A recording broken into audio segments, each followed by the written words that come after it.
Hi, I'm Ed Haigh, and I wanted to take a few minutes to share with you some of the findings from our recent report on the financial services consulting market. Now, this is by some distance the largest consulting market of all of the sectors that we cover, worth just short of $24 billion in 2013, which is obviously the last full year for which we have data. So $24 billion, that makes it account for something like 26% of the entire global consulting market. So it's hard to overstate the importance of the financial services sector on the health of the global consulting market. The good news is that growth has been pretty good recently, actually. So the financial services consulting market grew by about 7% in 2013. We don't, as I say, have the full numbers yet for 2014, but I'd expect growth to end up being something around that. And as a result, growth in the global consulting market looks pretty healthy too. When financial services is growing that well, it's pretty hard for the global consulting market not to grow pretty well as well.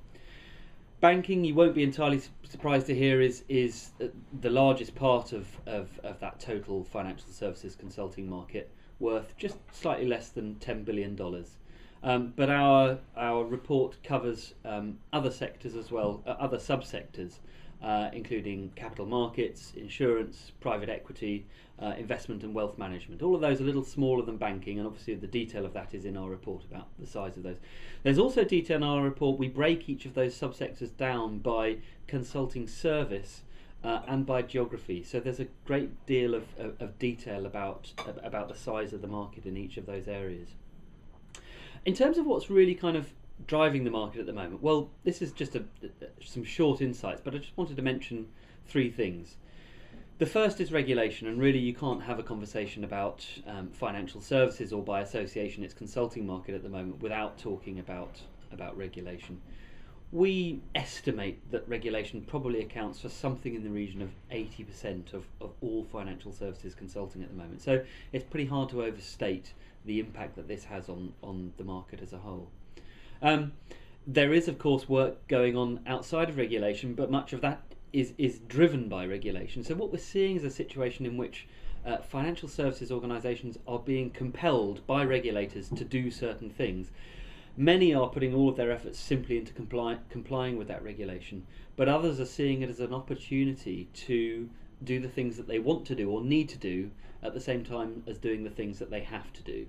So we're seeing a lot of transformation work coming off the back of the regulatory agenda, for example. People taking a long, hard look at their business, at the way it operates, at their interface with their customers. So quite a lot of work that's kind of springing from the well of regulation that isn't necessarily directly regulation itself. I think my second point really is a leads on from that, really, because it's about how that starts to bifurcate the market, because we see on the one hand quite a commoditized part of the financial services consulting market coming off the back of regulation. So really the use of consultants as bodies to help organisations get things done. This is about grunt work, and that's accounting for an awful lot of the work that's going on at the moment. But there is then this more strategic end of the market, work being done either directly as a result of regulation or in some way associated with it. So you get this sort of very long spectrum actually in regulatory driven consulting, from the commoditized to the strategic end. And I think the trick there for firms, the difficult thing for firms is to work out where to position themselves along that spectrum. Some will be quite comfortable to be in at the commoditized end of it. That's where most work is at the moment, even if it is commoditized. Others will prefer to be associated with the more strategic end of the discipline, and will want to position themselves accordingly. Many will find it difficult to convince clients that they can do both at the same time. Clients will tend to start to try to pigeonhole people into either being commodity providers of contingent labour or to being providers of high-end strategy advice. So I think firms being forced to think about which one of those two camps they want to play in, and having to think very hard if they want to try and play in both.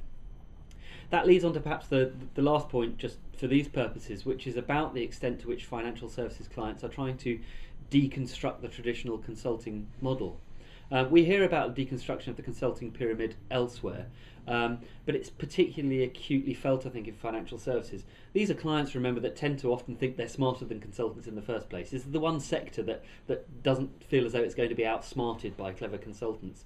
So very often they're asking consultants in to come in and do things that they've already sort of predetermined, rather than asking consultants to come in and tell them what the problem is. So they're predisposed to challenging the norms in consulting.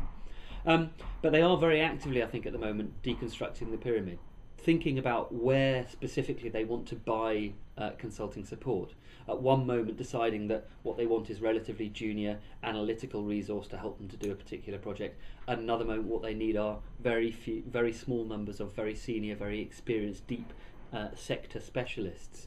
And getting quite picky about understanding what they want when, and understanding how these relate to different parts of the consulting model.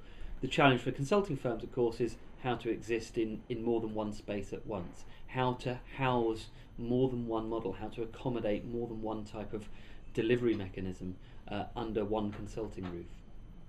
So those are some of the big themes that are happening in the market at the moment. There's, of course, an awful lot more discussed in our report. We'll have a new package of reports for the financial services sector in 2015. But the 2014 report is out now. If you'd like more information about it, please get in touch with us. You'll find our details on our website. And we'd love to hear from you and answer any questions you have.